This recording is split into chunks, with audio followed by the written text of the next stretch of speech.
তো বৃষ্টি হচ্ছিল, মন কি আর মানে?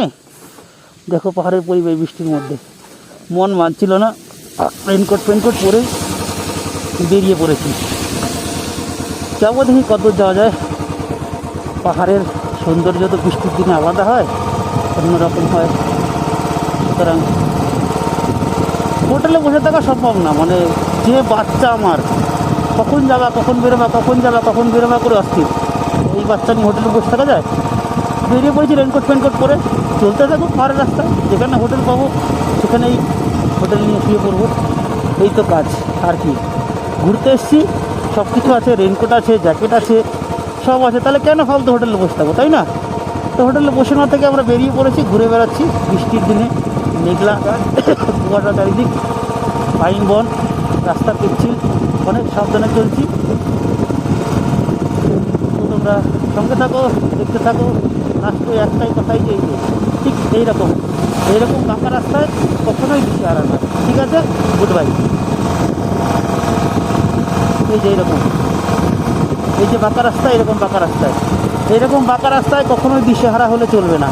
ঠিক সাবধানে পরিস্থিতি বিচার করে সামলে চলতে হবে।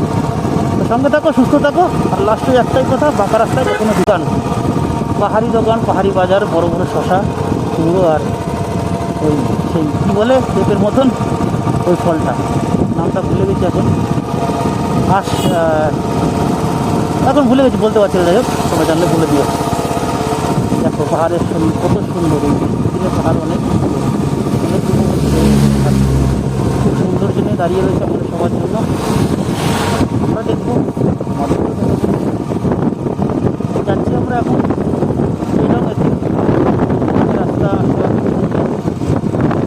সবই সুন্দর, খারাপ কোনোটাই না।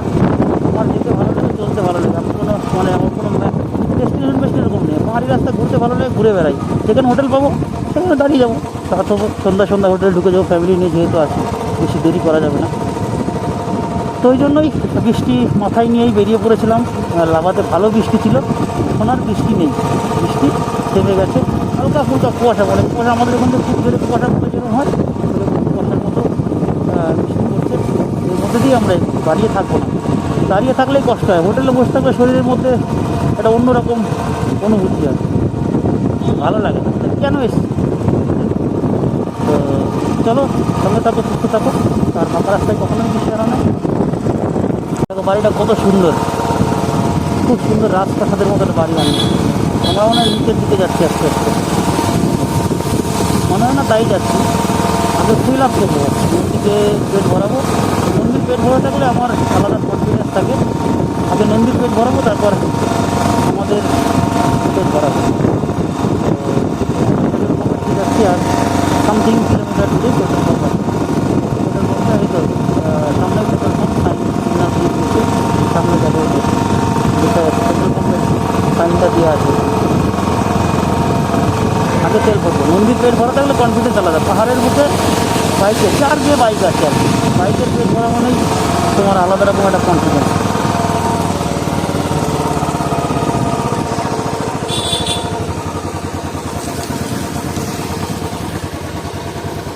थोड़ा ये फुट पैक को टाइट कर दीजिए ना, ये वाला लूज हो गया ये। नहीं तो गैरेज है आगे, आगे है गैरेज। पेट्रोल पंप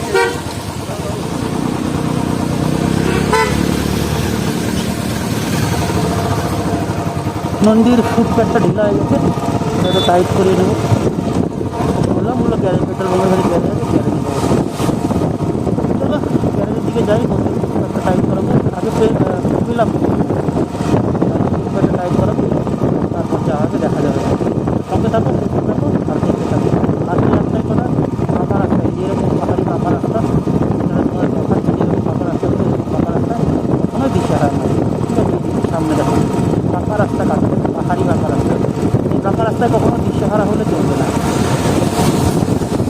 মনে জোর দিয়ে এগিয়ে যেতে